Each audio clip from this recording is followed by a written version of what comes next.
Welcome to the HESSGA Executive Committee. You've just stepped into the role of Assistant to the President. And let me tell you, it's a position with some serious potential to make a difference. So what does that actually mean? Well, in this guide, we're going to break down all the fundamentals to help you kickstart your journey and make a real impact right from day one. So here's our game plan. We'll start with the why, HESSGA's core mission. Then we'll dive into the how, looking at the organization's structure and the rules for how our meetings run. After that, we're going to focus on you, your role, your power, and some really cool ideas to get you thinking. And finally, we'll wrap it all up by thinking about the legacy that you're going to leave behind. First things first, the mission. Why does HESSGA even exist? It's not just about planning school events. The answer is actually in its founding document, and believe me, it's a lot bigger than you might think. These words, right here, are pulled straight from the HESSGA Constitution's preamble. This is the bedrock of everything we do. It's all about service, about school spirit, and about creating a positive culture for everyone. This is the why behind every single decision we make. So, don't think of this as some dusty old document. Think of it as a living, breathing mission. By stepping into this role, you've just become a key player in bringing that mission to life for every single student in the school. Okay, but to make that mission a reality, you need a map, right? You got to understand how HESSGA is organized. So let's take a look at the blueprint of your new organization. HESSGA is built on a classic three-branch system. You've probably heard of this before. It's a lot like the U.S. government. We've got the executive, the legislative, and the judicial branches. Each one has its own specific purpose, but they're all designed to work together to serve the students.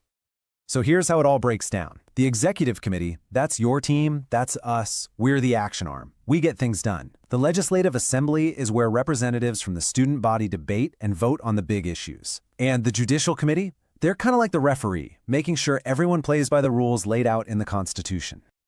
Okay, let's zoom in on your world, the Executive Committee. Your title is Assistant to the President, but it's so much more than a title. Think of yourself as the engine room, the real power behind the presidency. Now, the Constitution formally defines your role like this, and you'll notice it doesn't list out a bunch of specific tasks. That's because the title is your mission: support the president. Your job is to be the person the president can absolutely count on to help get things done. So to really understand your job, you first have to understand the president's job. These are their core responsibilities, pulled straight from the Constitution. They're the face of the student body, the leader of our meetings, and the person who makes sure this whole machine is running smoothly. So how in the world does one person handle all of that? Well, here's the secret. They don't. That's where you come in. You are the force multiplier for the presidency. Your entire job is to look at that list of duties and ask, how can I help make these happen faster, better, and more effectively? So what does that look like in the real world? Well, it means helping the president prep the agenda for a big meeting. It means checking in with the different commissions to see if they need any support. It means being a sounding board for new ideas and, maybe most importantly, being a trusted advisor. Okay, a big part of your role is going to involve meetings, but our meetings aren't just casual chats. They have a formal structure. And that's to make sure that everyone is heard and that we make decisions fairly and efficiently. So let's look at the rules of engagement.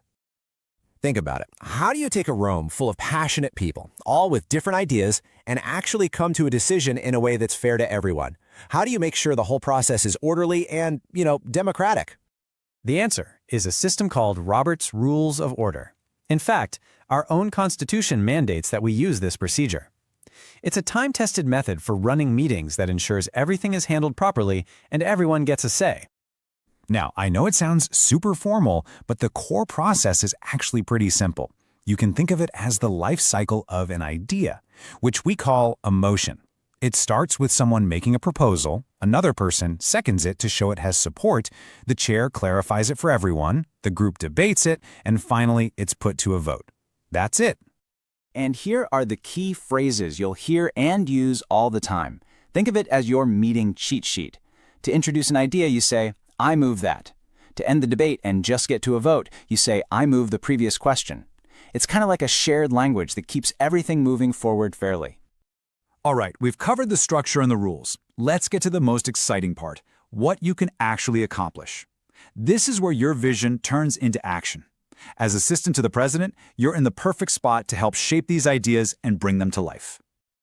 Let's think big. How cool would it be to bridge generations and create a community event that people will talk about for years? A senior citizen prom could be an incredible act of service and a total blast.